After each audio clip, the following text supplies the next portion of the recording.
This is delightful. I'm so glad we came here. Feel those vibrations at Camp Video Games.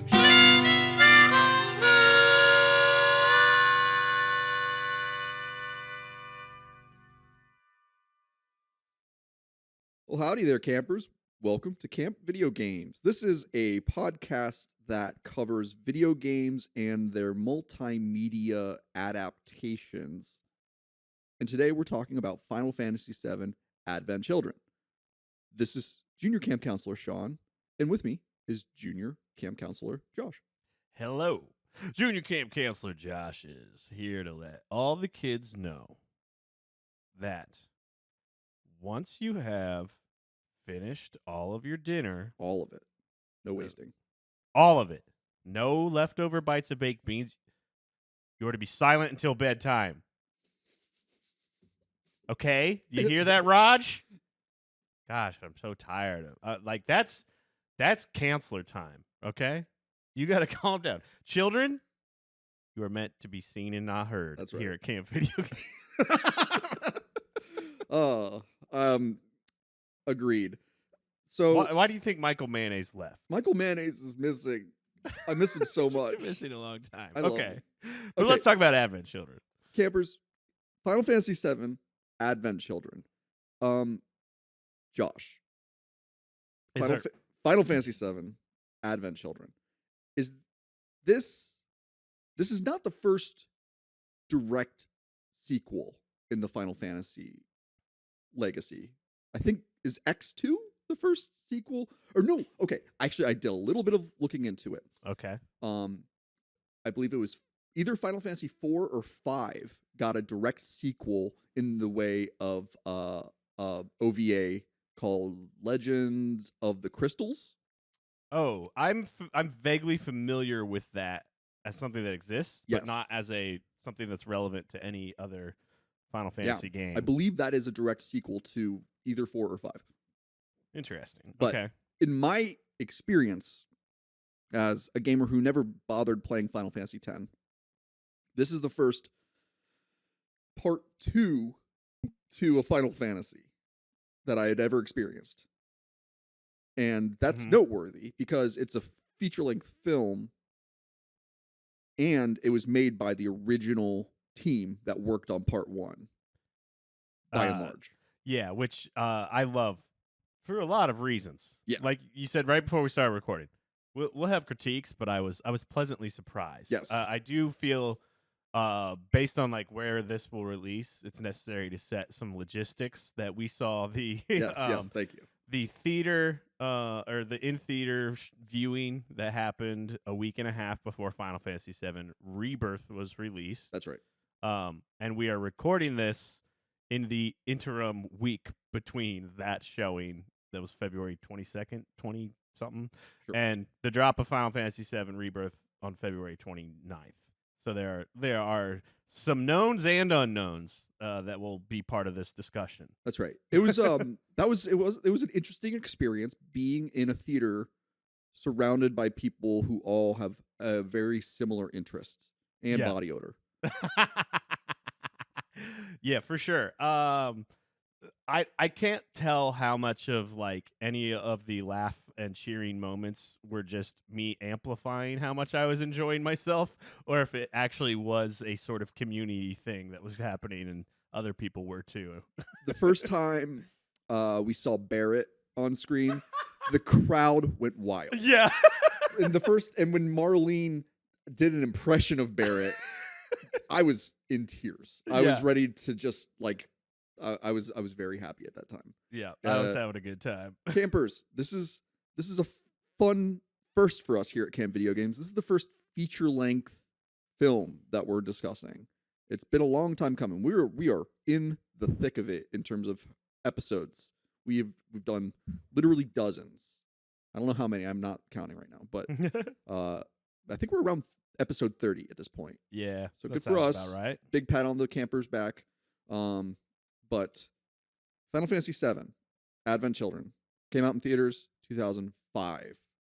8 years after the game. Yeah. Did it get it? a theatrical release originally? I might be Mandela affecting myself into believing that I saw this in theaters. I know I saw Spirits Within in theaters. Oh, I saw that opening night. Yeah, same. Maybe this didn't have a theatrical release, but in any case, it came out in 2005. Yes. And again, it's wild that this is a direct sequel to Final Fantasy VII. It takes place 2 years after the end of the game, and apparently, killing Sephiroth and repelling Meteor, That don't kill Sephiroth. it's not enough. Yep.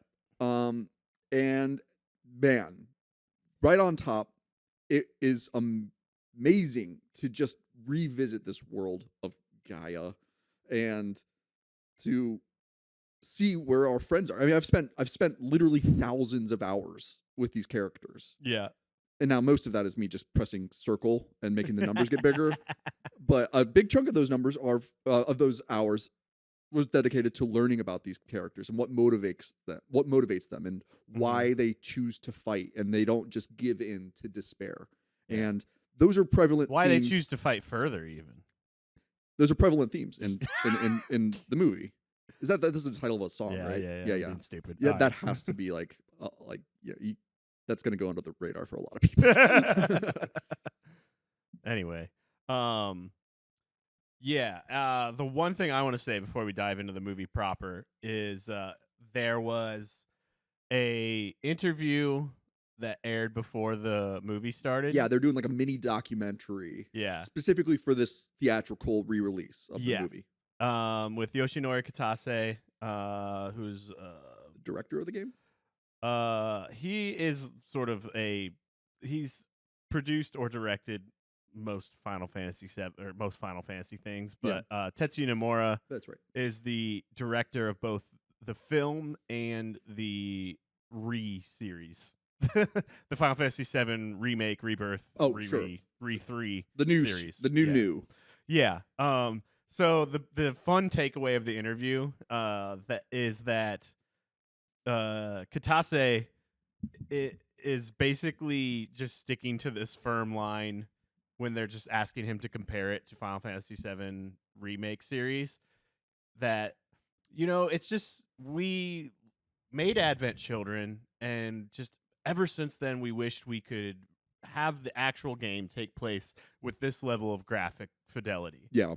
And then they'll cut directly to Nomura, because all the fans are trying to figure out right now, as we're between releases, like what's gonna change in Final Fantasy VII remake series from the original. And Nomura has already done some of that in the first remake, with this idea of they challenged like fate and destiny as the final boss at the end of leaving Midgar in remake. And we defeated it, and some big things change in the ending.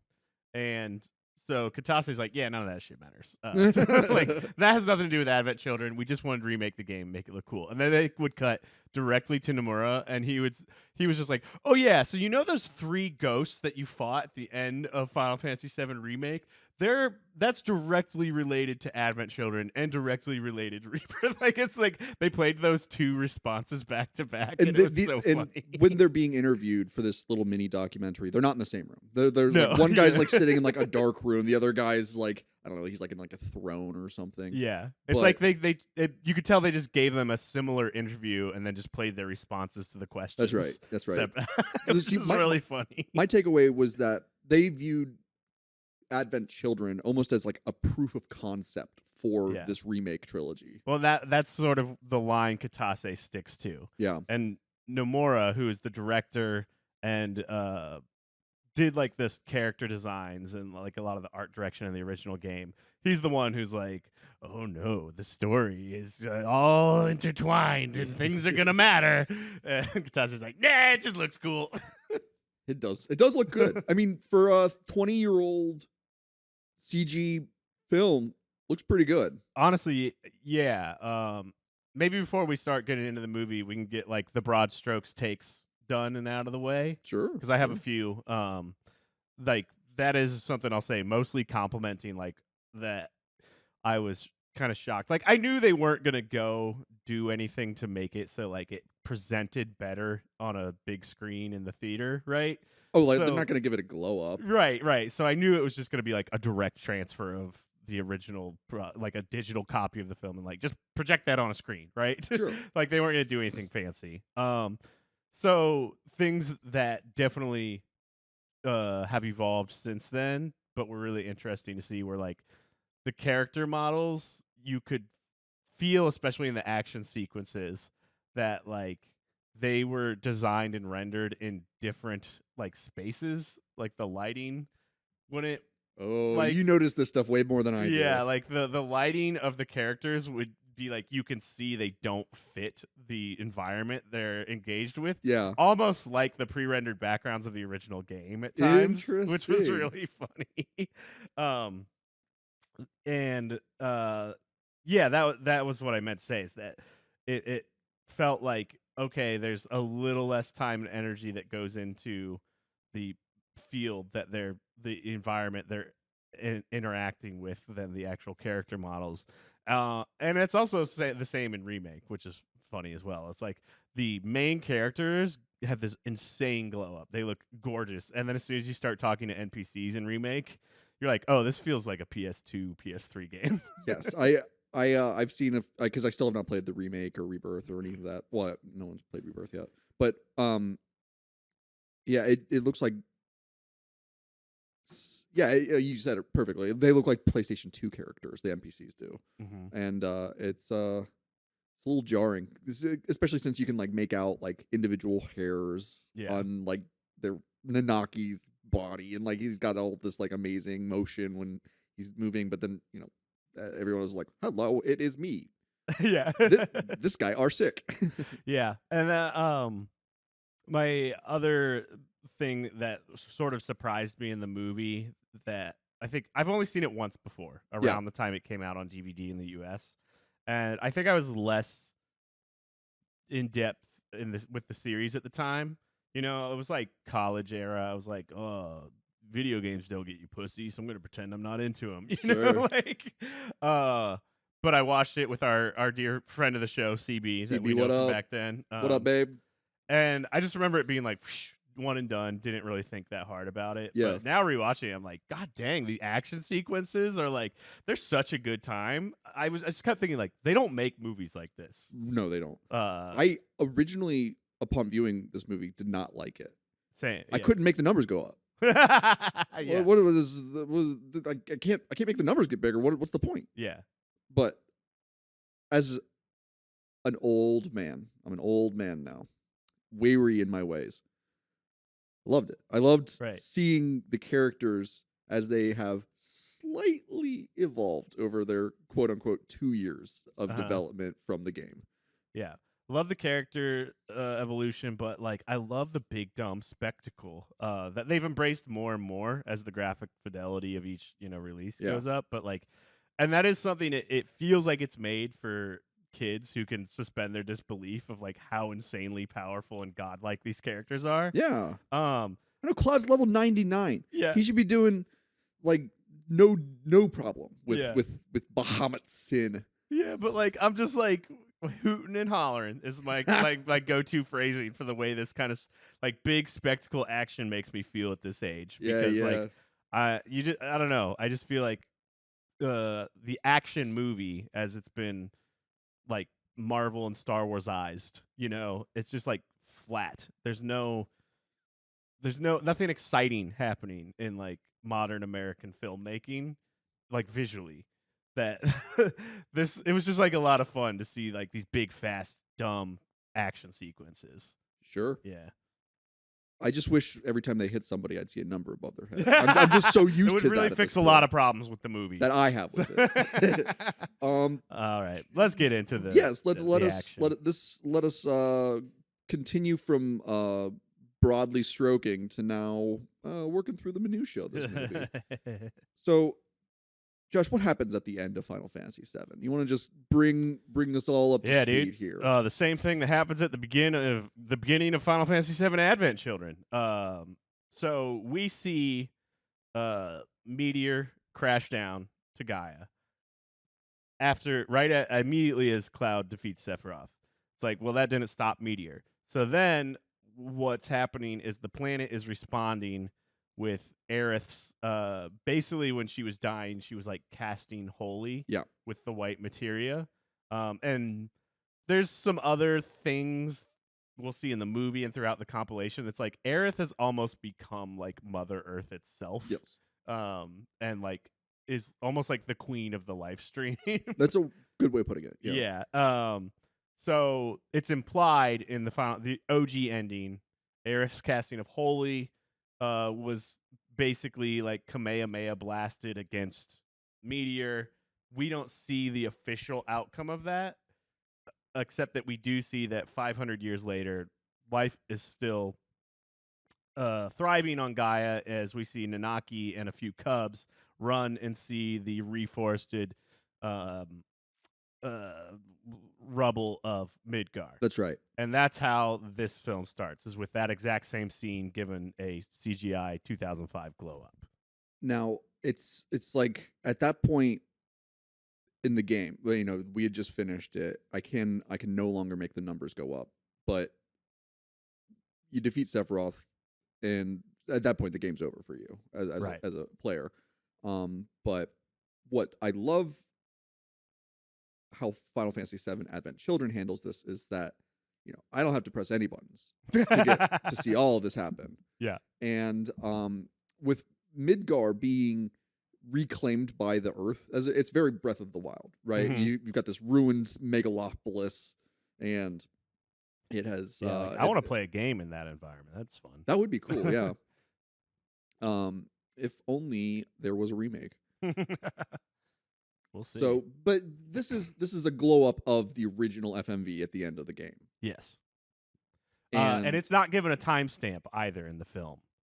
So this is just to remind the player of like, here's the last thing you saw of this world. yes, bringing it up to speed. That's all you need to know, right? That, you know, there's not like a whole slew of arcane knowledge necessary to understand Final Fantasy VII's plot, is there? Like what pops up on the screen is 498 years ago. Yes. 498 years before the scene we were just shown. Yeah. Good. This is where I'm noting this kind of thing because this movie's sense of time in the editing is bizarre. Yeah. Almost like it might be hard to make the transition from directing games to directing movies. I suspect it's on purpose, but yeah, I don't know. Anyway, we'll see. And then moving along after that scene, we get 498 years ago. We get a guy rolled into some rubble on a wheelchair. That's right. Being rolled in by a very Sephiroth-looking person. And okay, at the risk of us just watching this movie and describing what's happening on the screen, I think we should more focus on just kind of talking our way through the characters and what they're up to and how it's going to play out for them. Because we get an immediate reintroduction to the Turks. Yep. We learn that Seng is not dead. Yeah. Which was a shocker because I seem to remember him getting slashed to death by Sephiroth in the game. Yeah. And that was there.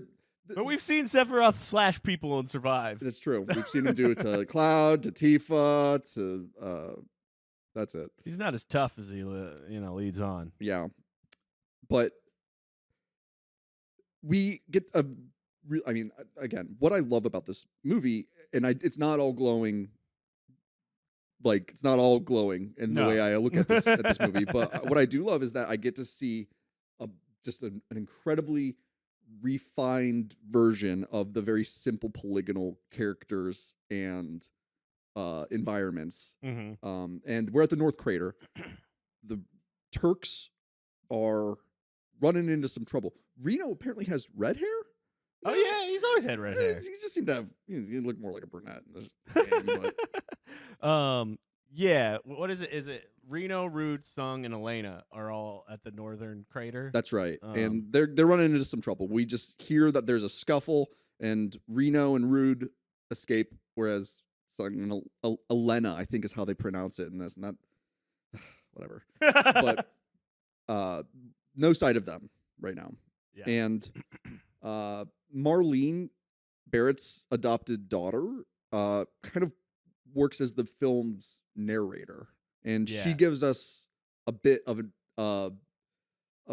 a crash course in the life stream and how Gaia works as a planet. And they also they do this in a nice way to work around the, as you know, she's telling like the story of like what her hero dad and his companions did to save the planet to I believe the young boy who becomes one of the main characters in the film. Yes, character named Denzel. Yeah, I love this little guy. She's telling him the story, and he's sort of a new member of, like, it seems like Cloud and Tifa have started a orphanage for kids who've like lost families in like either the destruction of Sector 7 or basically Midgar's been lambasted multiple times and is now ruined. So there's a lot of orphans. There's a lot of orphans, and there's a plague about. Yes. So we learn of a peculiar disease that affects people around the Midgar area where meteor was crashing down and where the life stream in its full concentration came up. People are suffering from a plague known as geostigma.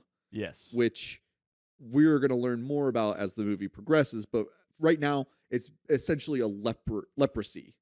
It's a black fungal looking sickness that leaves these open sore types of. It's just icky. Yeah, like dripping open sores that like the people suffering it have, and we see that there is a little bit of a social stigma to it as well. Oh yeah, we get to see clips of like if people see those sores, this weird dripping whatever they have, they're like, "Ooh, stay away from me." Yeah, go inside. Yeah. It's it. I was like, wow, this movie feels like a metaphor for a lot of things to me. Mm-hmm. This feels very like AIDS crisis era. Oh, okay. Like when I don't know how intentional this kind of stuff is, but like the way they treated people who had it, and we're a little too young to have like lived in that culture, but like it seems the way that they treated people with AIDS before we had a good understanding of it, and then if like you're a homophobe, even after we had a good understanding of it. Sure. Yeah. I also see this very much as a post 9/11 movie, and maybe this is too much of a American centric worldview, because we're not the only people to have like an attack on a major metropolitan center of like commerce and human activity, and then to have like the repercussions felt years and years later. But there's a in Midgar, the rebuilt Midgar as it is, I think it's called the Edge now. It's like just kind of the reconstructed bits of the mega city Midgar. There's a memorial plaque that is the Final Fantasy VII logo of a meteor crashing down. It's bizarre they chose to like show the actual meteor. That'd be like if the 9/11 tribute was a plane. It was like a still frame of the planes hitting the tower. Yeah, it's a weird decision. But Tifa is still running Seventh Heaven. Her bar. I guess she built a new Seventh Heaven since the old one got a little remodeled. It got roughed up in the Sector 7 calamity. The calamity from the sky, even. Yep. Just kind of a mimicking of the Genova sensation and what the Shinra did to the people of Midgar. But okay, Tifa is working with Cloud, sort of, because Cloud's missing most of the time. But Cloud started he's Uber Eatsing right now. I feel like Cloud has like a bit of like a Goku vibe in this movie, where it's just like if just Goku were here, he's always just off running out doing his own thing. We could, I'm not typically the kind of guy to like yell in movie theaters, but there are so many times where I just wanted to say, "You can do it, Goku." Yeah. Yeah, so speaking of Cloud, he's out as like it has a very Death Stranding vibe when he's introduced to us for anybody who's played that game. But there's also this metaphor of a wolf that is applied to Cloud A throughout the lone movie. wolf. Yeah. That's very Tetsuya Nomura. I learned that the motorcycle that Cloud is riding around in this movie is named Fenrir. Oh, of course. Yeah, Which okay. is so fucking dorky. And he's also got a big wolf, like it looks like a knocker for like an old door, like those big like metal ring knocker, but it's a wolf head. I don't know. He's like, now I'm into wolves. Yeah, his whole aesthetic. Exactly. I want to. Okay, I'm gonna go ahead and just start brutally criticizing Cloud. Do it. He is like a gas station knife guy now. He's got like, have you seen that video of, this is like a very internet thing, of this guy, there's this like, he looks like Blade, like, cool black guy with a big black trench coat, but he's like a security guard for some club, and he has 33 different weapons on him. Awesome. And he's just like pulling knives, and like he's got a gun and he's got a sword in his back pocket, and like he just keeps pulling all these knives. But he looks like a kid who like just like goes to the Circle K and buys a switchblade like every week, and then he just keeps filling his pockets with all. Cloud's got a bunch of swords. The Buster Sword is now like a memorial to Zach. Yeah. What's Zach's last name? Zach Fair. Okay, cool. Yeah. The Buster Sword is, I think that it's resting at the place where Zach died. Yeah. And Cloud is moodily just like looking out and being sad and lonely. And then he gets attacked by a couple of Sephiroth-looking twinks. Yeah. And also this movie is very motorcycle heavy. There's one motorcycle scene in Final Fantasy VII. And sure, it was big for their promotional material, but this is I would say probably 60% of the movie occurs on motorcycles. If Cloud's on screen, I think it's fair. That's a fair percentage. Just say he's probably on a motorcycle. Yeah. And not a helmet in sight. Yeah. One other important detail that has been shown up is that Cloud also has the geostigma, but just in his arm, and he's trying to hide it. Yeah, he's full blown Ashitaka right now. Yeah. There's a few Princess Mononoke parallels to be drawn from this movie as well. But back to these sexy twinks. Yeah, we got some gray hair bad boys who are they keep asking Cloud where Mother is. Mm-hmm. As soon as you hear these grown men say, "Where's Mother?" Yeah, that's bad news. Yeah, and this is where I think like they've nailed sort of the aesthetic for a serious CGI movie by making it sort of like half anime in the look, That's right. That like you can have these weird characters. Well, one that both visually ages much better than trying to go for like photorealism. Yeah. Like this ain't the Panda Express or the Polar Express. Right. Panda Express. But these characters all are like, they have like this juvenile personality. Yeah. That would be maybe a little awkward if we tried to go more photorealistic or live action. There was actually a funny little bit in the pre-show interview with Kitase and Nomura where they mentioned that they were like trying out different character aesthetics, and they said when they tried to make them look a bit too anime with the big eyes that it just started looking really creepy. I believe that. It's like they found just the right big eye size. Yeah. But we get to see Cloud's sword collection, and he gets away from those twinks, and we're introduced to them having this sort of toddler like personality. That's right. Yeah, it's almost like they were born yesterday. Yes. But they have very goth fashion vibes, skin tight black leather or Gore-Tex or whatever it is they're wearing. And yeah, they just want their mommy. Yeah. Yeah. And they want their brother, Cloud. Yeah, they keep calling Cloud brother. To want mommy as much as they do, I guess. Is kind of yeah. Like their motivation for like needing Cloud to be in on it with them is not made super clear, I feel, anywhere in the movie.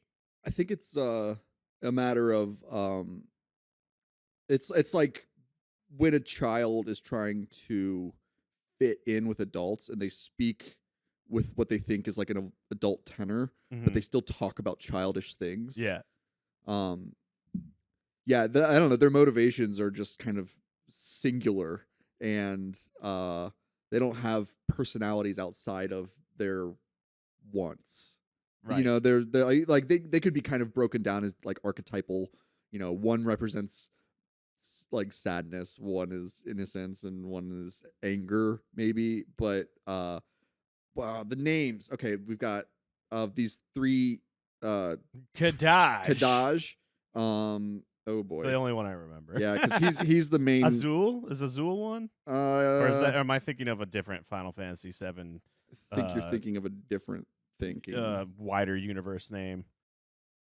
Their names don't matter. You summed them up pretty well. Their characters don't really matter either. But they've one's got let's see, one uses a gun knife, one uses a punch, like a pneumatic punch tube. Like it's like we see him later like use it like to like punch like a motorcycle in half.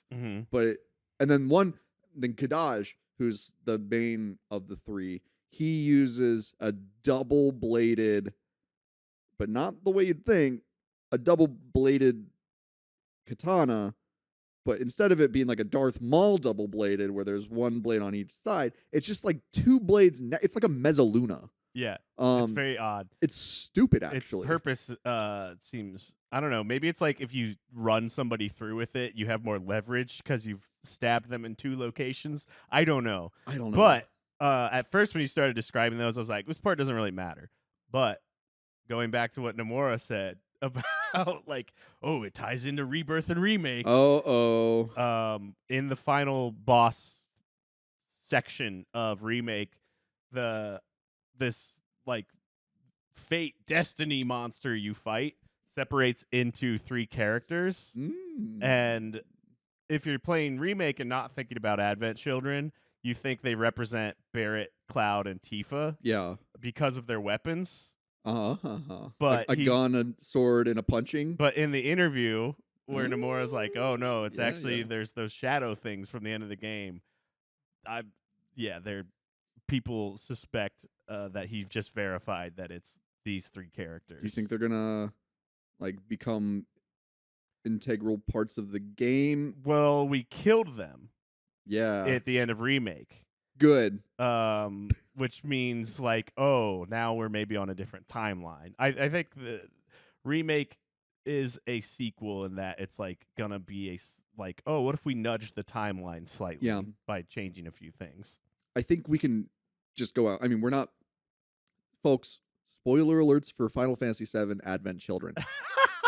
These three Sephiroth kids came from the Northern Crater. Yes. That's what happened when the Turks were there. They materialized and then start their pursuit looking for the missing head of Genova. And what I feel, if we take just the text that exists at the time the movie was made, like the original game and the film, and this novel, I think. Oh yeah, I don't know, like when these novels were released. We gotta get the copies. They would make the most sense of their like as you are approaching the Northern Crater in Disc 2, there's like those black caped clones are falling into the crater. That's right. So it's like, oh, they like a few of them survived and got together and got like enough strength back to climb out of the crater. Interesting. And come looking for Genova again. I buy it. I buy it. I do. That's good. Yeah. Okay. So big theme in this movie is forgiveness. Cloud is, even though he saved the literal world, he's still just kind of hung up about the whole Aerith thing. And Zach. He's, identity crisis, like not knowing who you are and then kind of figuring it out and then just like being like, blah. It was It's a wild ride this guy's been on, and not on a motorcycle. Yeah. Emotional ride. Yeah, and that's sort of where his lone wolf vibe comes. Yes. Is like everybody else is trying to move on. Cloud is stuck in the past, feeling guilt, I guess, about the death of these two very important people in his life. And there's this like running, like, Cloud never answers the phone. And oh boy, that we'll get into what really dates this movie. Those is Nokia flip phones, dude. Nokia flip phones, top of the line. Yeah. And I realized upon watching this movie that why I got the idea to make the battle win little jingle, Yeah. because that actually happens in this movie. Yeah. And again, it's if you like this music and you want to like associate it with good things, don't put it on your phone. Phones only bring bad news. Yeah. And let's as we like keep moving through the timeline of the film, we are next introduced more formally to what Reno and Rude are up to, as there's like this weird informal, like still bit of a detente of an alliance between, it seems like, the Avalanche members and the members of the Turks who have survived. Yeah. It was very like difficult to understand, like, what is their relationship at this point, because there's like this like we'll start talking about like Reno and Rude, is that there's a few conversations throughout with some of these surviving bad guys, quote unquote, people from Shinra, and they'll talk about like, oh yeah, we need to repent for what we did. Yeah.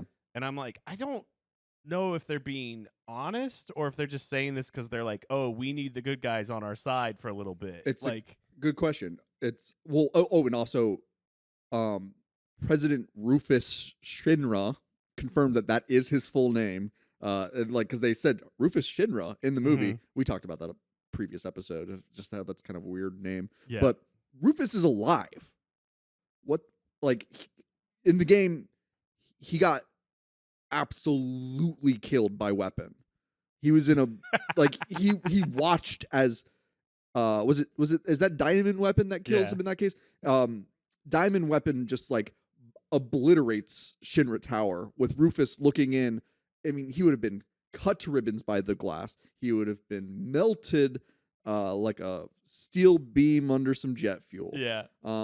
But no, Rufus he's not only alive, but he's looking pretty good for what should be a burn victim. He's in a wheelchair. He's dressed kind of like a white mage now, but he's just like all in white with a white cloak covering his face, or I guess more like an Emperor Palpatine kind of vibe.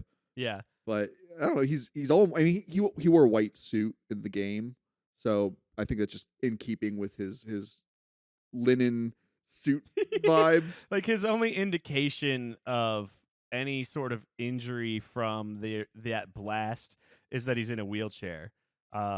Because everything else about his aesthetic is him also trying to cover up that he has the geostigma. That's right. And then like, oh, he's trying to keep it a secret from everybody, but we're shown pretty early on.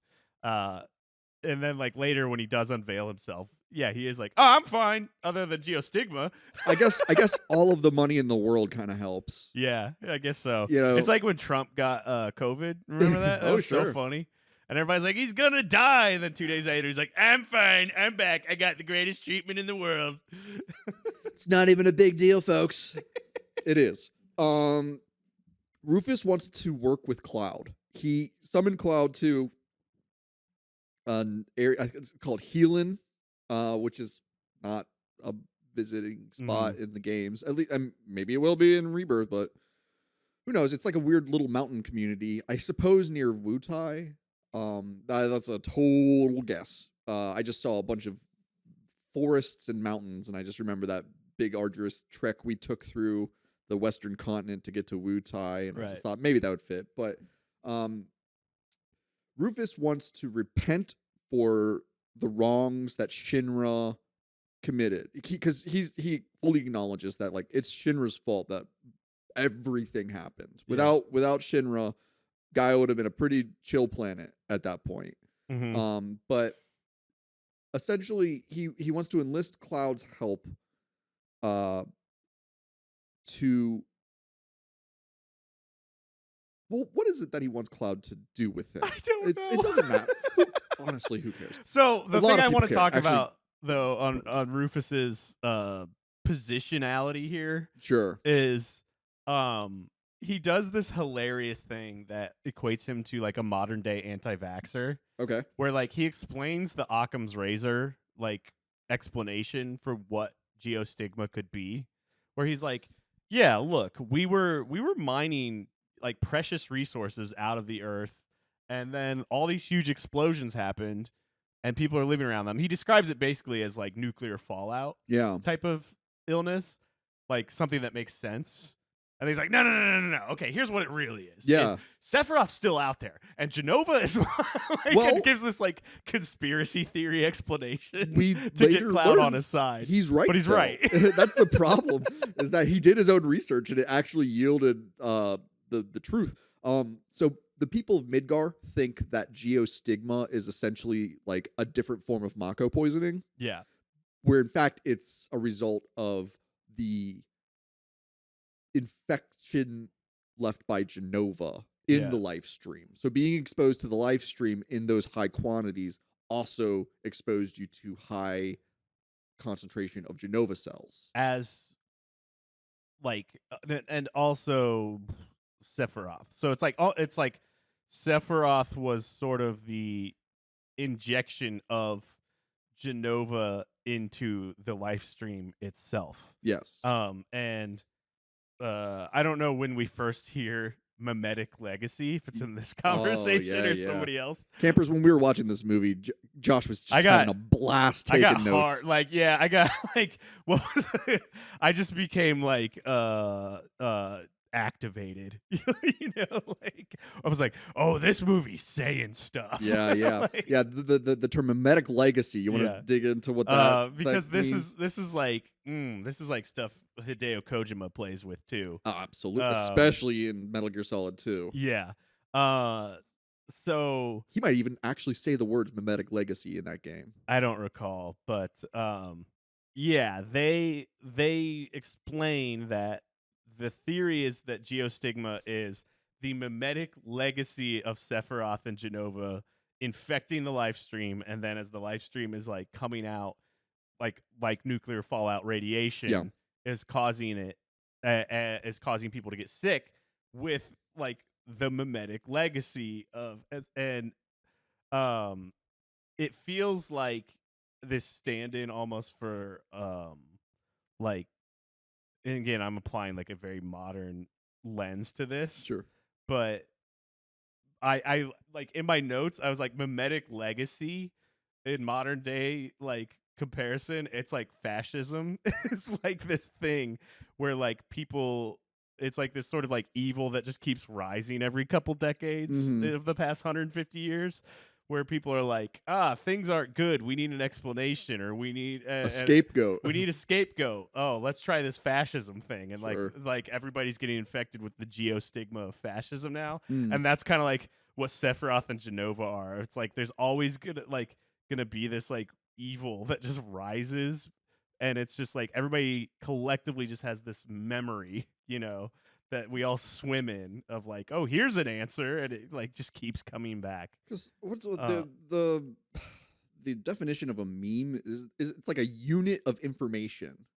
Like it is. I mean, that's it's like the title. I mean, the word meme goes back decades, and our modern application of it. Well, is a just meme is evolution not of it. just a picture with Yeah, font at the bottom. right. A meme is an idea. Yeah, and it's basically an idea that like there's like a collective, there's enough collective memory and cultural consciousness that if it's um get offered to somebody, they can understand it with minimal context. Mm-hmm. And yeah, that's all I can. Now, what that means for the game, I'm sorry, for the movie, we've been talking a lot about games lately and haven't talked about a movie in a while, or actually ever in this show. But in this movie, the idea of lingering, Sephiroth's lingering legacy is that like evil doesn't die when Hitler blows his brains out. Right. Evil dies when men stop caring. Yeah. Evil dies when you stop trying to grow things. Yeah. When you stop thinking like that guy had some good ideas. Mhm. And this is, I think, interesting to slow down and focus on, because if you were going to ask me to theory craft what the remake series is about, Yeah. is Wait, Josh, could you theory craft what the remake series is about?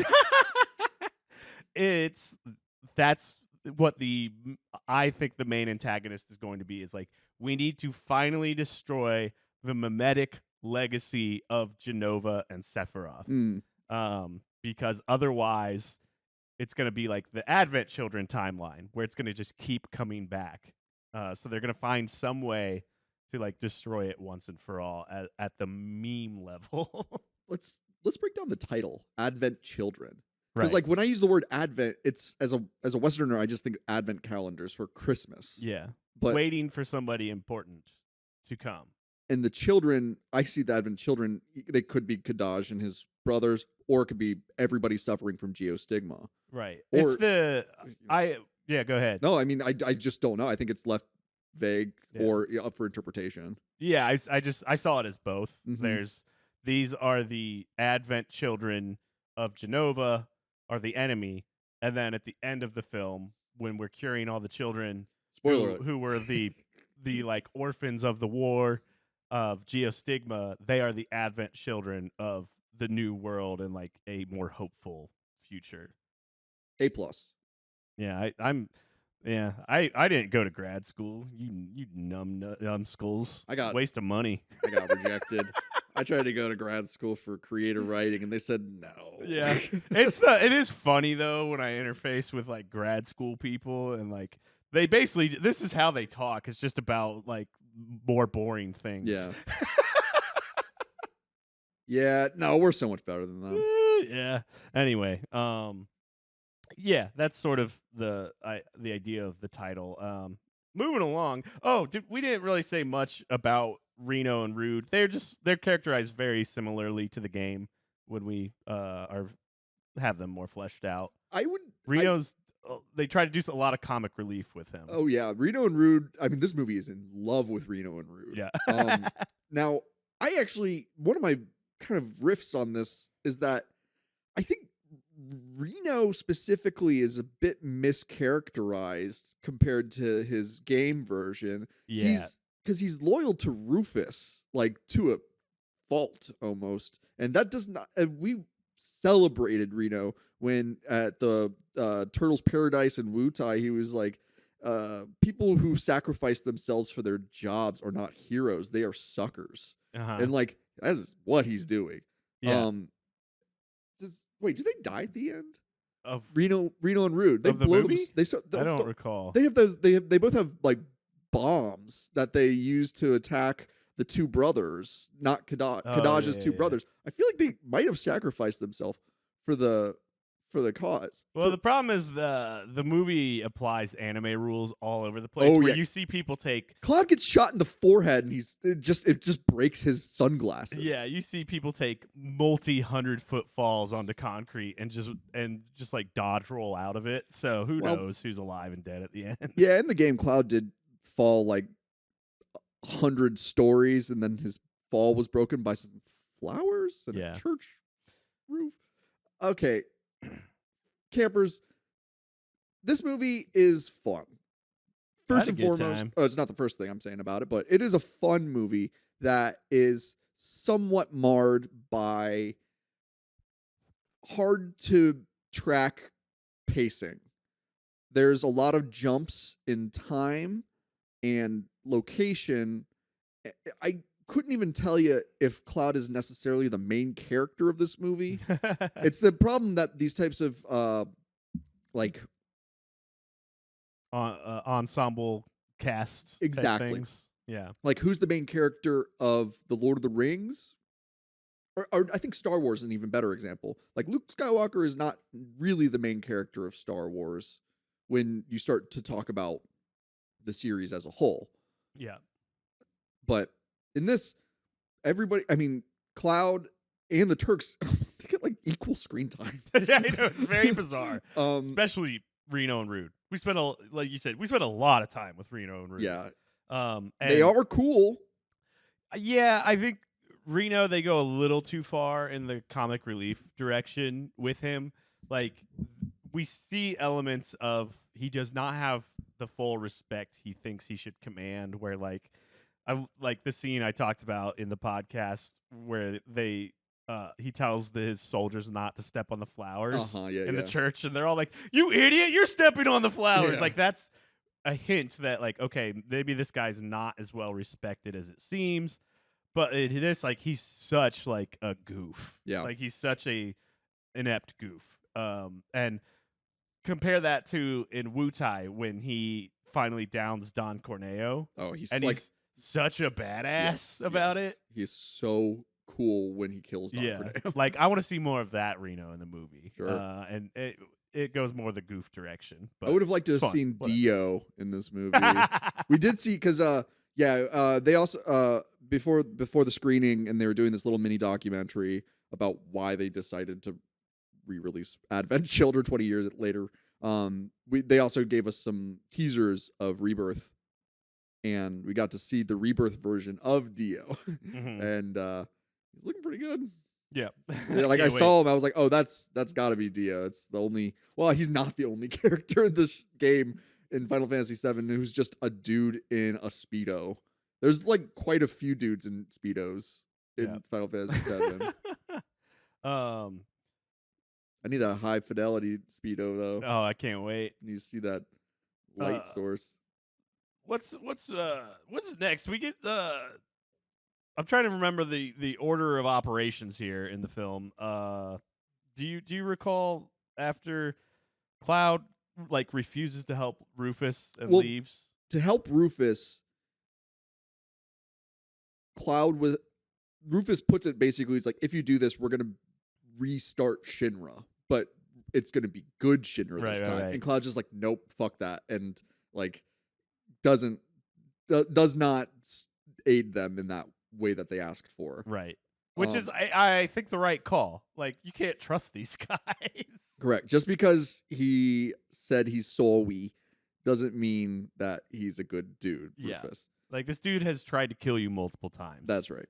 But let's talk about Denzel, this new character. I love this sweet deer boy. So this is where the time jumps get very confusing very fast. What the movie does is it introduces the character in real time, and then it jumps way back into the past. Not way back, but post meteor life stream. What do we call that? The great meteor fall. The meteor fall, sure. Yeah. After the events of Final Fantasy VII, Midgar is in shambles. There are orphans everywhere, and there's this new sickness starting to poke up around, and kids and the poor are dying. Mm-hmm. And Denzel, his parents both died in the. I think they died in the Sector 7 fall. That's collapse. Right. They died in the like, he's been a wandering orphan for 2 years now. That's right. What I understood. And he seems to be pretty street savvy. When he's introduced, like in the flashback, he's walking around with a metal pole. Yeah. That is like, he's using that to kill rats to eat them. That's my take on it. Mm-hmm.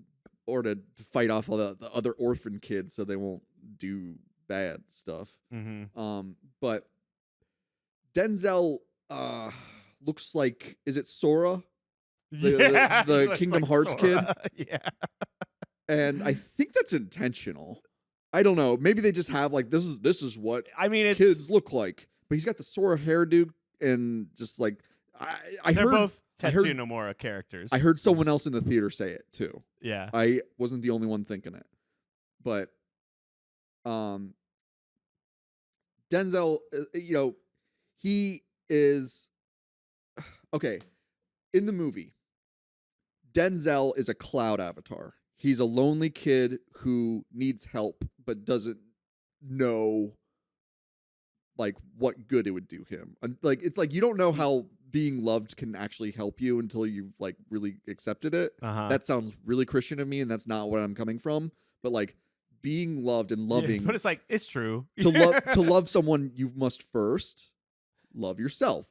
That's the main problem that Cloud is facing. Mhm. And with Denzel, I would say Marlene is to Denzel as Tifa is to Cloud. Yeah. These women need, and this is a huge part of the movie too, is that you need a woman to fix you. Women be fixing men. Women be fixing them. And he we're not I'm not condoning that trope, but it's a trope people lean on. yeah, I mean, with all the mommy talk in this movie, like you Yeah. gotta really like it's not hard to hit this one on the nose. Yeah. Can I talk though about like the specifics of like this flashback? One is like part of I think why the timeline or why the time jumps get confusing is he has a brief flashback within this flashback That's to right. explain Yeah. like, oh, he's been an orphan since Sector 7, where we see like a broken frame of him with his parents. So it's like, whoa, we're all over the place. But I followed it. I'm an adult. I know how to watch a movie. And I think we have the benefit of spending dozens of hours dissecting the events of Final Fantasy VII, Uh-huh. so that we are like really primed to take in everything that's happening in the sequel here. Yeah. But what happens in this scene, the main chunk of his flashback is basically how he met up with the gang. Outside of the Sector 5 church, Yeah. he finds Cloud's motorcycle abandoned, and then he finds Cloud's cell phone. He looks through it and he sees a bunch of missed calls from Tifa's seventh heaven, and he calls it. Tifa thinks it's Cloud calling, and then he's like, I honestly I love this. It was very. I was like actually moved by this of like we've been set up with this boy Yeah. who's been just lost for at least 2 years, and he finally hears like a soothing, supportive voice on the other end of a phone, A woman who doesn't even know him, but she's like, "Are you okay? Do you need help?" and he just loses it. Mhm. Like it was like, oh, this is like real feelings like happening in a video game movie. Yeah. Very well done. But then he collapses from the geostigma. yes, yeah, and that's the end of that flashback, I believe. Now, oh boy, the big centerpiece of this movie is, well, we'll get to like the gigantic set piece that happens, but at the Sector 5 church, Tifa and Marlene are attacked by one of the Sephiroth clone boys. Yep. It's the punchy one. The punchy one like gives Tifa a whooping, and it's a great fight scene. It's really cool to see Tifa fight. Just like a nice hand-to-hand fight. But what happens is after she gets the stuffing beat out of her, the Sephiroth boy steals a huge box of materia. Mm-hmm. Apparently, after the game's events, Yuffie did not steal all of Cloud's materia, which is what her dad wanted her to do. Or at least he had a pretty good supply hidden that Yuffie wasn't able to steal. Yeah. But they steal a big old load of materia, one of which being a summon for what I think is the dumbest looking dragon, which is It's a Bahamut Sin is the Yeah. name of this Bahamut. which that naming is interesting. because it's the design of Bahamut from Final Fantasy X is like what it's most akin to, and the secondary antagonist, spoilers for Final Fantasy X, is this beast called Sin that keeps coming back. Yeah. So that's just a fun little game. It sounds like they were playing Let's with see. the naming. And Final Fantasy X came out in 03, 02. 02 or 03. Yeah, so this came out well after that. Yeah. Interesting. But Cloud and Tifa reunited in the church. He finds her with just like, barely conscious. Josh, what the heck? Where did Dilly Dally Shilly Shally come from? Dude, I do not know. I want to hear it in I this. was losing I want to hear how they say that in the subtitled version. Dilly Dally Shilly Shally. We watched the dubbed version, which has some great voice acting in it. Yeah. Mina Suvari is the voice of Aerith in this movie, which is fun. But Dilly Dally Shilly Shally is repeated a couple times in this movie. Is it? It's always between Tifa and Cloud, correct? I think Aerith says it too. God dang it, that makes no sense. I do not get it. Campers, if you understand the significance of Dilly Dally Shilly Shally, please leave a comment or give us email campvideogames@gmail.com. Yeah. Okay, here's my theory. This was my theory until we decided maybe Aerith was familiar with it. Hey, too. I'm often wrong. Okay, so my theory, thinking it was just a Tifa Cloud thing. This is not very serious, but it's like, it's assumed to be semi-canonical that when they the end of Disc 2, Cloud and Tifa reunite. It's assumed that they did the sex. He sheathes his Buster sword. So maybe it was like when he first owed with her, he went dilly dally shilly shally. You think and that's now his it's like, O face? Now it's like their pet phrase of like, hey, you and me, this is, like. Oh boy. It's like their secret code together. That was what I thought watching the movie. That's like legitimately like. He's like, okay, Tifa, the safe word is dilly dally shilly shally. That was the only explanation I could think of. Oh. Another question. Yeah. Do you think Tifa was a virgin when she and Cloud I don't want to connected? think any harder about the sexuality of these characters that I already have. Yeah. Yeah. Well, so basically these Sephiroth bad boys, they're stealing our kids. They're stealing all the kids. Oh my god. The fact that it becomes a child trafficking story is so funny. I know. Let's get those QAnons going in this. There's like, yeah, this is like Hideo Kojima level of prophesizing and foresight thematically. Very, very bizarre that they traffic the children. But their reasoning is basically like they offer like the kids the idea that we have the cure for the geostigma, and they do like a Pied Piper type thing. Yeah, absolutely. Yeah. They take all the kids to the Forgotten City, which is where we saw Aerith die and where Cloud gave her the water burial. It looks so good in this movie. That was one of my favorite like sets to visit in this world, was to see what the Forgotten City looks like in that glow up. Yeah. And I was very pleased with it. But Denzel being kind of a listless wandering orphan who's accepting the help of these adults is I see that again as like a reflection of Cloud's like journey, where all he really needed was purpose. Yeah, exactly. And Denzel finds his purpose in protecting Marlene later. But Marlene gets kidnapped by the Sephiroth clone. And she's just always getting kidnapped, held prisoner. Yeah, do they both get kidnapped, or like Marlene gets kidnapped and Denzel is kind of like Denzel willingly goes with a bunch of other orphans. There's this girl he meets that's got a Moogle doll. And I'm pretty sure her sibling dies in this, and Denzel helps her with maybe he doesn't die, but he passes out. But like Denzel helps this sister with her brother, who's like way far along in the geostigma poisoning, And they are, I think Pied Piper is the perfect way to put it. Like they are Pied Pipered by the Sephiroth clones. Yeah. And they get in the back of a truck that Which apparently drives over the ocean. Yeah, to you Ancient mentioned that City. during the screening. You're like, that's a nice truck that I could just go across continents like that, or go, and intercontinental. Cloud's motorcycle will show up intercontinentally in a short while as well. Yeah.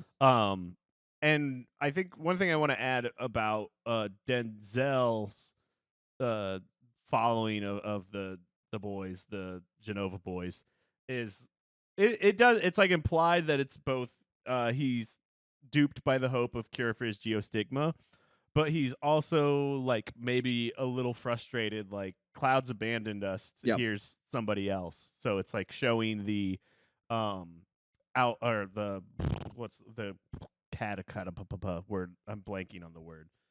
The collateral of Cloud like abandoning basically like his calling in the post Meteor world. Yeah, that's a good way of putting it, because once Sephiroth is defeated in the game, like Cloud basically just kind of goes back to like having no purpose.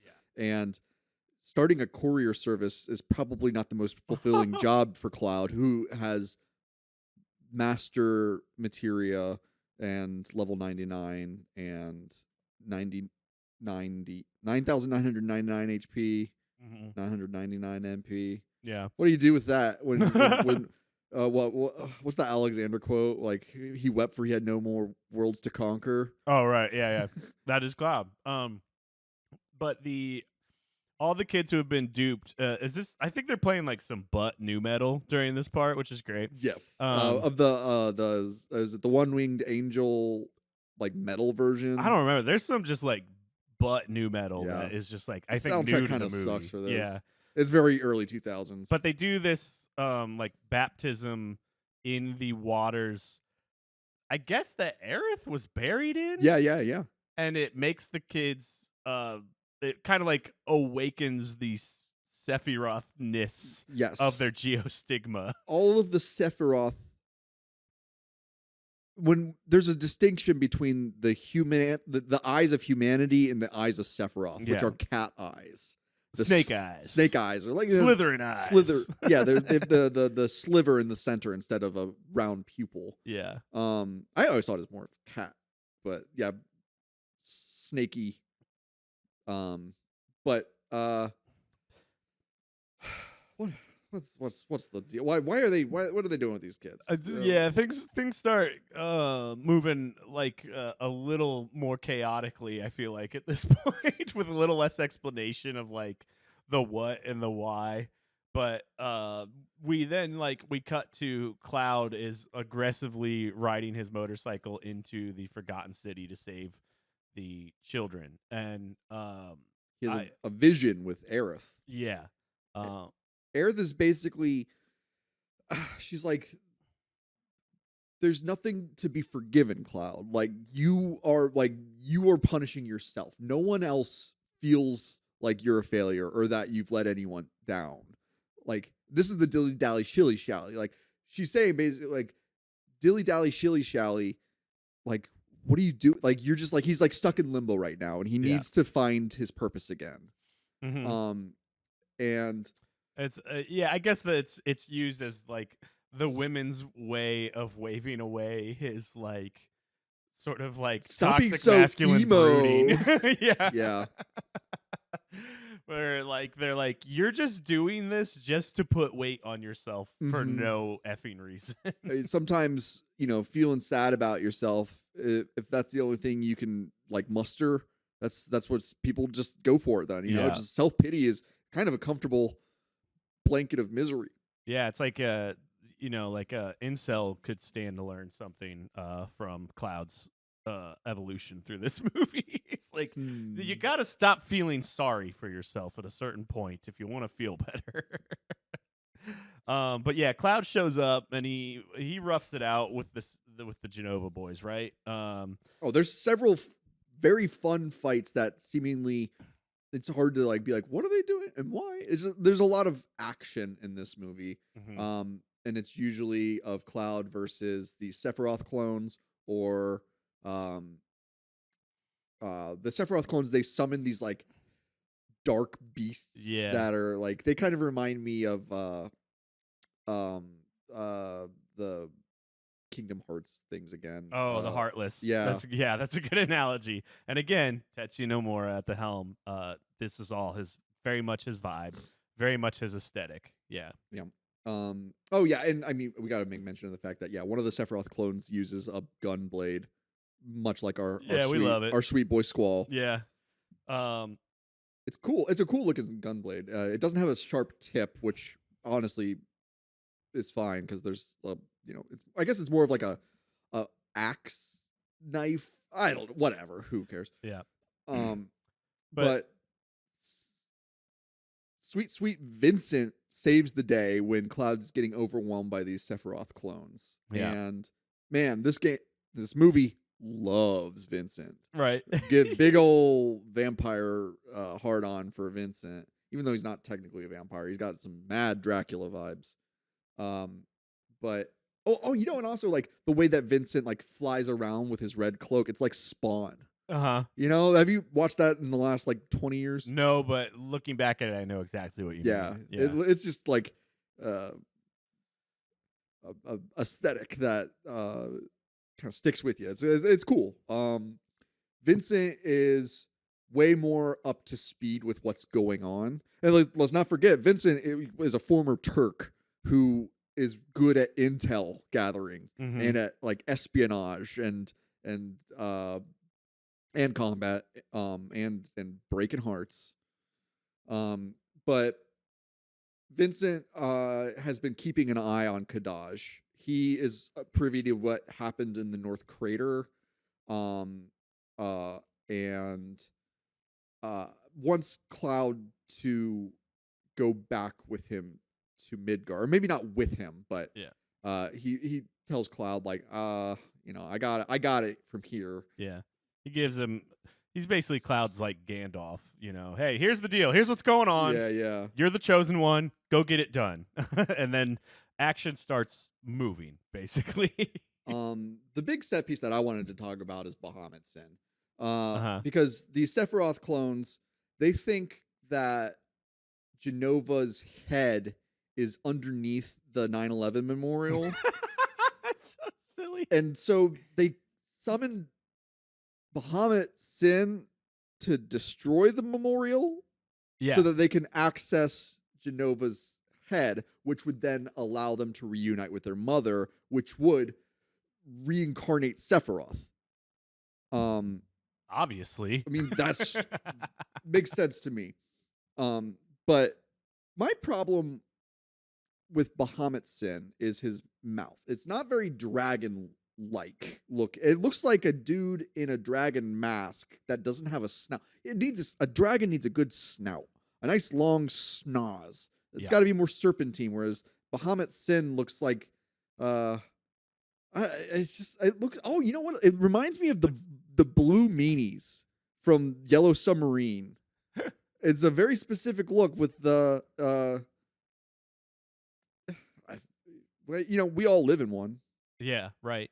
It it looks like it has a lot of additional armor over its like shoulders and its mouth than the OG Bahamut designs. The original Bahamut looks so cool. Yeah. And this one is just a little silly. There's also this is maybe where some further critique can come in, that like aesthetically this movie's very gray, very brown. Yeah, that's a sign of the times, man. You remember that? Like where like every movie was brown, or every game and every movie. Or like a teal and orange were big colors for this time too. Yeah. So we get just things pop a lot less than they do in the original game. Oh, and, it's fine, but this is actually, it's something that came back in Final Fantasy 16, and it's like was one of my big critiques against the game. This like gamma filter, or that might not be the right term. This very like low contrast, low saturation look. And I played it back to back with Tears of the Kingdom, which is like living in a Studio Ghibli film. So beautiful. Right? And like this aesthetic is just like, it doesn't it's the thing visually that does not hold up well for me. Other than like I know I mentioned the lighting's a little weird, etc. But um that yeah, and again back to the Bahama. It's like part of why it's like doesn't look as cool. It No, just like blends in too much. There's it ages it. nothing It might be pops. maybe that's like a mask for some of the fidelity issues that they'd have at this point with the characters. I wonder if that's like a cyclic thing that like when we make these big graphical jumps like Final Fantasy 16 or Advent Children and CGI, Yeah, it's yeah. like, oh, we're noticing things don't look great when we give too much detail. Let's just muddy up Yeah. the color. Put some fog in there. Yeah. But this is where we get a great reunion of the full cast. Yeah.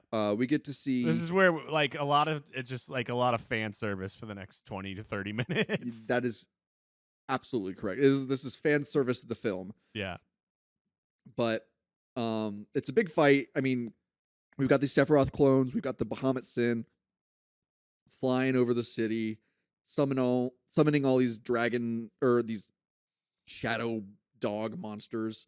The geostigma victims are like they're getting hit hard with like it must be like the increased influence of the source is like affecting them. And Cloud and Tifa, they're just like they're trying to do some damage control along with the Turks, Rude and Reno. They're fighting the clones and trying to save people from the Bahamut attack and those shadow monsters.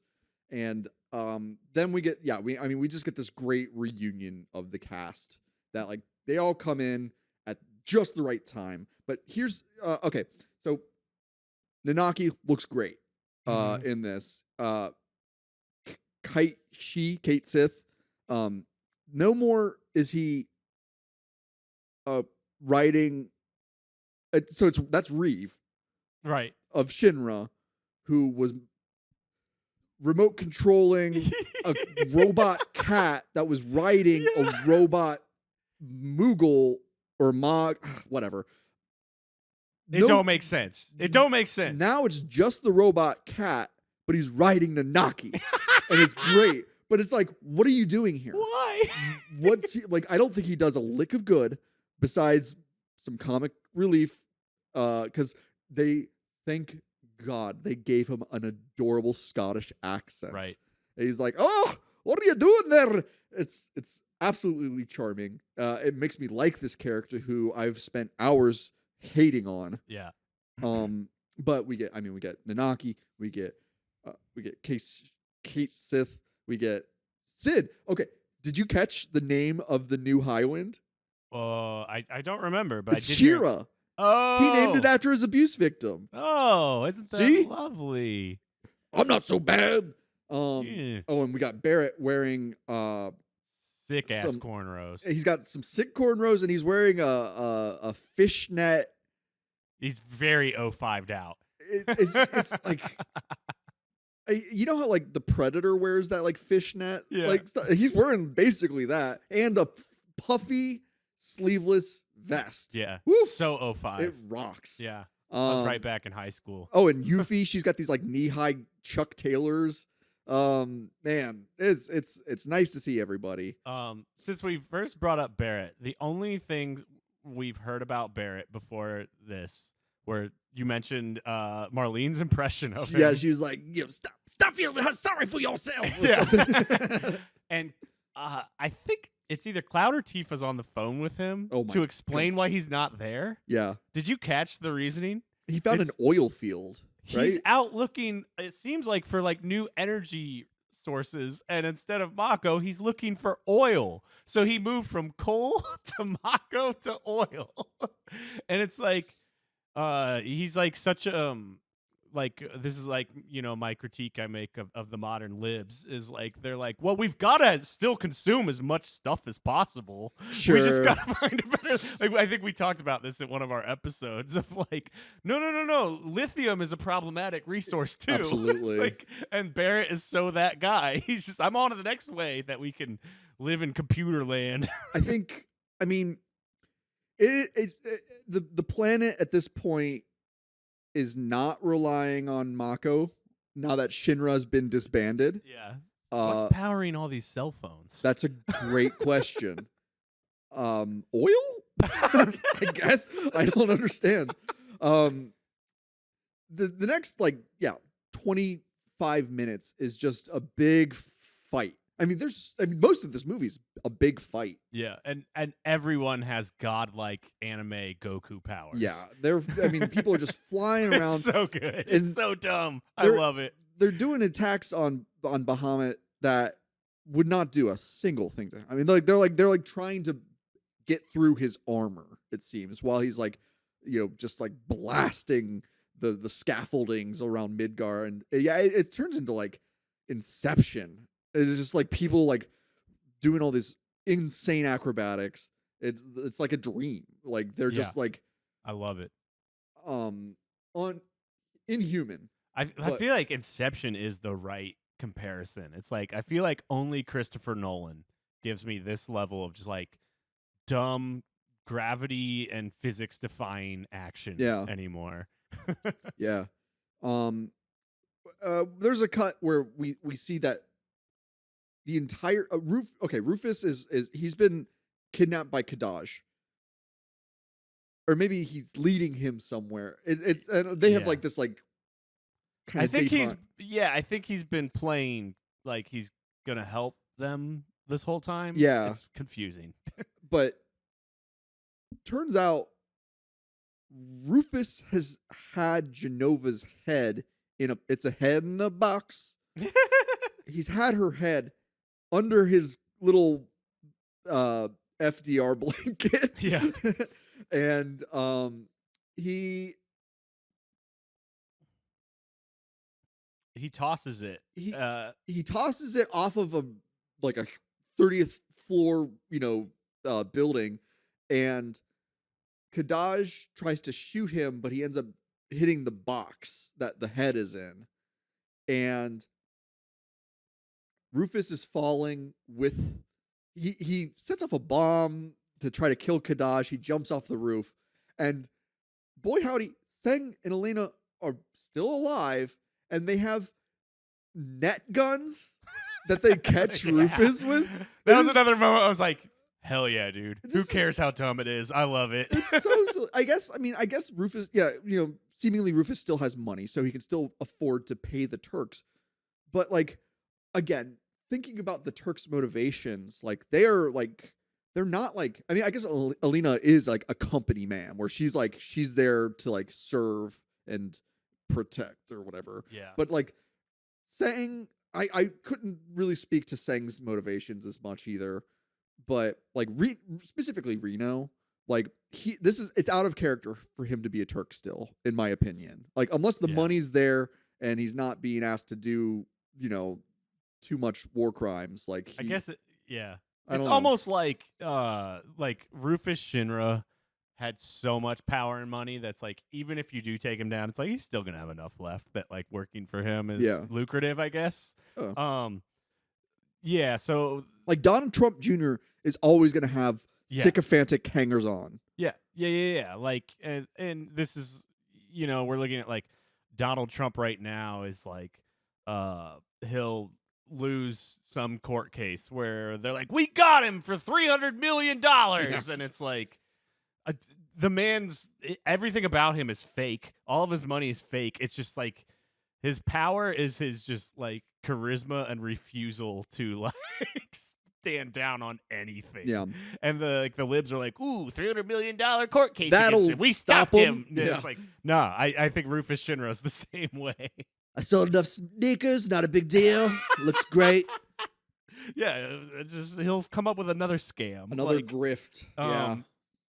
I do just want to step back for 1 second to note the Cloud hero throw to destroy Bahamut Sin. It's definitely the dumbest in a positive way, visual spectacle of action in the film, where every supporting character from the party takes a turn launching him by hand a few hundred more feet closer to Bahamut to take a final blow. Bahamut is near the atmosphere. He's so high in the air. And just with a couple of friendly helping hands, Cloud he's I mean, he's like being rocketed up, and the heavenly intervention of Aerith also gives him that last final boost. Yeah. It's so Yeah. sweet. Aerith, I almost did like a big cheer when it was like, and then Aerith comes in, and they did this thing that they do in Crisis Core that is like, it's this very tiny, like mix detail, where Aerith's voice breaks through and has like this very present ASMR sound to the way it's mixed. That it's yeah. like she's like right in your head after you've like just cut away from this like chaotic atmosphere. They do the same thing at the end of Crisis Core. It's good. As Zack's dying, and it's I love it. I love it so much. It's It implies like, you know, unearthly communication, or that she's communicating psychically yeah. and not a part of this fray. Like it's great. I mean, Aerith, she shows up several times throughout the movie, in dream form or in perceived, you know, reality, or in memories. And again, just like what I like is just seeing these characters who I love and like have spent so much time with it, with this glow up. And this is Yeah. the main, I mean, this is why people are so happy with the new Final Fantasy VII stuff, because it's not only just paying respect to the original, but it's like really fleshing it out and like giving you so much more to infer from these very small little breadcrumbs of stories that are in the game that can then be really, like, you know, fleshed out. Yeah. So yeah, we jumped to that scene out of order, but yeah, Cloud stops the Bahamut Sin thing.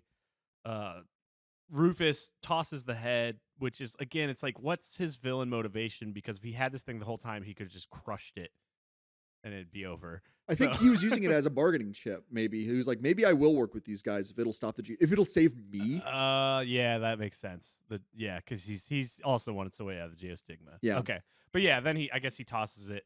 Kadaj and the gang grab it, and we do a Matrix Reloaded highway motorcycle chase. It just feels like they saw that movie and were like, we're doing that scene. Yeah. If only instead of cornrows, if Barrett had white dreadlocks, that'd have been super cool. Yeah. This was like the one time that the action felt where I was like, okay, I'm checking my watch a little bit. Absolutely. I got a little Like, fed up with the constant. Yeah, and then like it didn't live up to the spectacle of what we just saw Cloud do. It felt like, okay, the action went way up here and now we're stepping down, but they still think they can keep it this high octane. Yeah. So this was the one pacing moment that I was like, okay, we could have cut this and it'd be fine. For sure. We didn't need this. But Cloud, he's getting his licks in on these little Sephiroth clones, and it's, I mean, we get the heroic moment where he's like, it looks like he's about to win, and like he's got Kadaj. Oh right, we should focus on the bombs that Reno and Rude use to take the other clones out of the fight. Yeah. And it's just like it's a thing that happens. It's just like where people are like, by the way, I have a bomb. Right. And it's just like, come on. It's like that type of story pacing is just a little. I'm not going to use the word amateurish because these are like the top. I couldn't make this movie. No. But it's a bit too convenient, and that is just like it's not earning the payoff that it wants. Yeah. And their motorcycle chase ends, what do you know, in the Sector 5 church. Oh yeah. And I think somewhere during the motorcycle chase is when Cloud's cape has come off and revealed both his full geostigma. And this really cute little detail I love is we saw right away Tifa has a pink ribbon on her left arm. Yeah. And Cloud also has one. Yeah. That they have this cute little memorial for Aerith that they wear. I wanted to talk about that because that's introduced in this movie, and it becomes a thing for Tifa like after this. I think like not like post the events of Final Fantasy VII, Tifa starts to wear that along with Cloud. And I've never heard an explanation on it, but yeah, I also assumed that was an Aerith homage, like because of the headband that was contained the holy material. Right. Yeah, that's cool. And I mean, worth noting, like, when they're in the church, this is like it reveals the cure for geostigma is like basically this baptismal font that is laying underneath the flowers. It's like almost like the source of Aerith and how she speaks through the life stream. And as the water from it rains down on Cloud, he right where his pink ribbon is, his geostigma starts to heal. So he's like, and then we should bottle this and sell it. Yeah. Yeah. Then what happens? Oh my god! Let's talk about Cloud's array of swords. I know I mentioned the fact, like, yeah, he's like, or like either like a gas station knife kid or like a mall goth, like, you know, like you ever go to like the flea market and there's just like tables and tables of swords and knives. Yeah, I went to the flea market pretty recently with some friends, and one of my buddies bought a wooden katana, a police baton, and I think he also bought a knife. And at the end of it, he's like, what happened? Like, why did I buy all this stuff? And it was just like, because that's the allure of the flea market. It's like Cloud's got like, he was like, oh, whoops, I went to the flea market too many times and I've got 6 swords. Yeah. With the fight being down to Kadaj and Cloud, Kadaj gets a hold of Genova's head. And he morphs into Sephiroth. And boy howdy, Sephiroth is intimidating in this. It's great to see him. I mean, you know, he's one of those characters that we learned a lot about in the game, and he's just like this like looming menace over the entire story as a dead man. Yeah. But he arrives, and like it's great because, like, okay, physically speaking, all these Sephiroth clones, they're a little petite and not that intimidating, but then Sephiroth, I mean, it's the music, it's the lighting, it's everything about contrasted to their toddler personalities. Yeah. And he's like, well, let's say he's an old soul. Yeah. And this is fun that as we record this, I have played the Final Fantasy VII Rebirth demo. Yeah. I tried to stop myself and I couldn't. Let's just say I'm not surprised that you did it. Yeah. And it's the Cloud telling the story of 5 years ago is what the demo focuses on. The Nibelheim. Yeah. Events. The storytelling in Calm. Did they say it out loud? Nibelheim. Nibelheim. I think awesome. Okay. I totally buy that. And so you get to see Sephiroth like realizing what he is. Yeah. And he's still serious. There's 1 or 2 lines he delivers that you're like, wow, he's just a guy working a job. Yeah, right? That's great. It humanizes him. Yeah. He's not just this like evil, he's not the devil. Yeah. I don't remember the exact line. It's like Tifa's leading them through the mountains and he says something like, I don't know, they're talking about like, oh, like traveling for work is like an adventure, and Sephiroth's like, I guess. I don't know. It's a job, dude. Anyway. That makes sense for Tifa too, being like a small town girl. Yeah. Living in a lonely world. I'm sorry. But the fight between Cloud and Sephiroth is absolutely cool. It's great to see the physics of a big chunky sword versus a really long the quote unquote sword. Physics. Yeah. It's great also to see Cloud using the Buster Sword equivalent single-handed. Yeah. And he starts dual wielding swords, and eventually when he defeats Sephiroth, it's because he uses all 6 swords at the same time. Yeah, he uses Omni Slash. Yeah, well, it's like an upgraded Omni Slash, a new limit break. There's also like, I'm kind of nerding out about like some of the attacks that Cloud does. He uses Blade Beam at one point, and we get to see that all glowed up too. And I think we see him essentially use Braver and some of the more other recognizable limit breaks throughout his fights. Yeah. Great. Sephiroth looks really scary with the one wing. Like the asymmetry of it is extremely unsettling. Mm-hmm. And what's the deal with the one wing? It's explained more in Crisis Core. Yeah. It's like the soldiers who are infected by Genova and morphing into monsters. It's like a sign of how they're like first starting to like transform. Most of them will like sprout one wing. Cool. And I've seen it's explored deeply in the game Xenogears, which is not much crossover like staff wise, but in Xenogears it tells the story of like, oh, a one-winged angel on its own isn't very effective. We need relationship, we need companionship, we need somebody else with the other wing to support us. So it's almost like his own sort of, I guess, lone wolf iconography. Yeah. You know? It's like if you have one wing, wouldn't you just be like flying in circles? Yeah, and there is, I'm not going to go deep on it, but there's some significance to like when we see black wings and feathers versus white wings and feathers throughout the Final Fantasy VII compilation. You know, black materia, white materia. Yeah. Just figure it out for yourself from there. Sure. So luckily Sephiroth hasn't had time to level up, I guess, because Cloud beats him after, they fight for a while.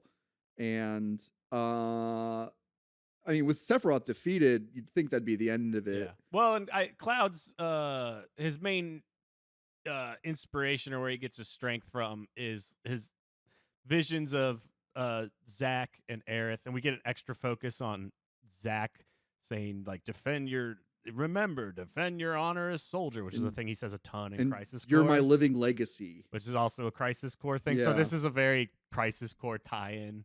Did this come out before or after Crisis Core? I don't remember. That's okay. It's okay. Anyway, that's what gives Cloud like his strength and power to make the final attacks or whatever on Sephiroth. And what Sephiroth says as he's dying is, "I will never be a memory." Yeah. So it's almost like Sephiroth is stating like, this doesn't work. You can't kill me this way. Yeah.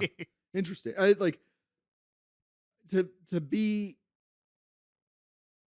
the like, you're not being reborn, you're being like reincarnated, I guess. Yeah. Or because he's reincarnated through Kadaj, who seems to be a concentration of the Sephiroth Genova cells. Yeah, it's like there's like this so long as like the memory of Genova and Sephiroth are around, it's like the physical cells that make them capable of reforming like will be around. Yeah. That you get from this sort of finale here. Cloud ends up getting shot in the back.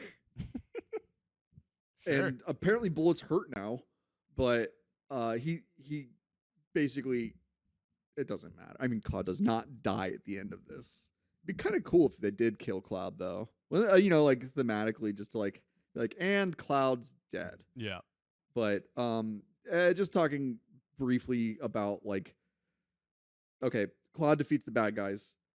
The rain and the life stream water from the church becomes the saving grace of the children, and geostigma is no longer an epidemic. Yeah.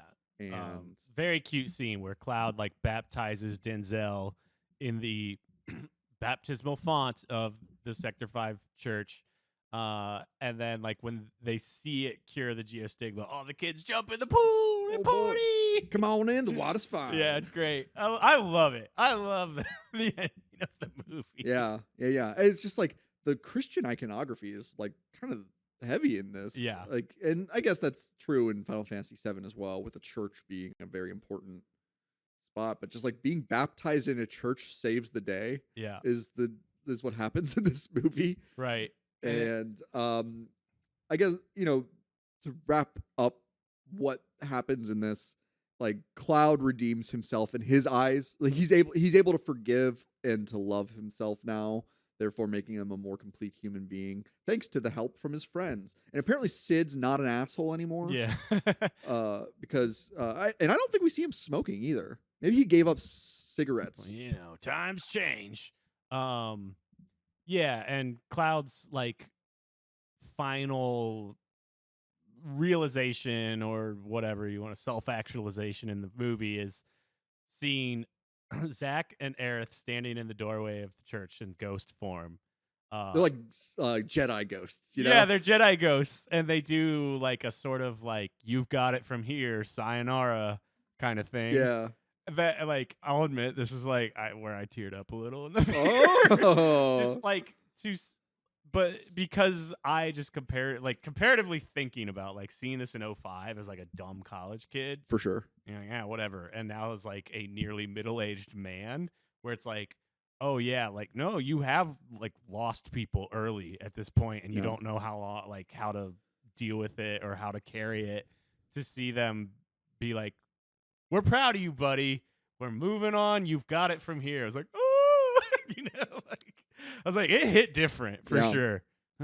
I think of the end of Happy Gilmore when he sees Carl Weathers and the alligator and Abe Lincoln waving to him. Yeah. This is a fun movie. I'm glad that they came out in theaters and that we just happened to be doing a podcast about Final Fantasy VII as that was happening. It's almost like we semi-planned it. It's almost like you're correct. And I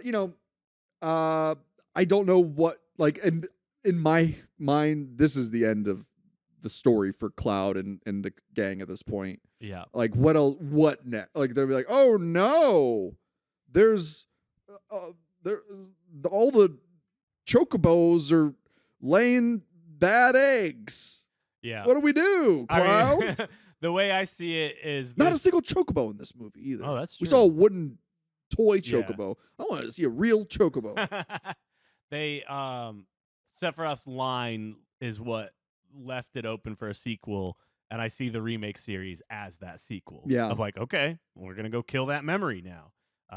So let's find out if I'm right in 5 or 6 years when the last one comes out. I keep thinking of that we might learn a lot more in a week. I don't know. That Johnny Thunders song, "You Can't Put Your Arms Around a Memory." It's a good one. Listen to that. If you've never listened, Johnny Thunders, he was the guitarist for the New York Dolls. You can't do that unless your mother was a celestial being who goes from planet to planet trying to destroy it and infecting people with its genes. Yeah. Campers, I suppose this is our conclusion on Final Fantasy VII. Oh, yeah. Here at Camp Video Games. We have gone through the game, the OVA animation, and this.